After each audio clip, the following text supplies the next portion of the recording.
The first fire, Cherokee Mythology Part 2. After seeing such powerful birds fail, no birds remained who were willing to fly to the island. Next, the creatures that could swim offered to get the fire and bring it back. First, little racer snake swam through the water and moved through the grass to the tree. He entered a small hole near the base of the tree. The ground was covered in fiery ashes, which burned his body. He desperately darted back and forth, trying to escape. When he finally left the fire in the tree and swam home, his body was completely black. His twisted movements and dark skin remind him of the fire still today. Now, Great Climbing Snake undertook the challenge to bring fire back to the animals.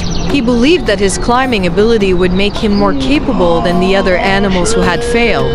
He was a strong and powerful snake who swam easily through the water and climbed high up the sycamore tree. But when the great snake looked down into the hollow of the tree, the smoke choked him and he fell into the burning stump. By the time he climbed out, his body was burnt, and the climbing snake has been black as coal ever since. He returned to the other animals without any fire. Disappointed because of all the failed attempts, the animals called for another meeting.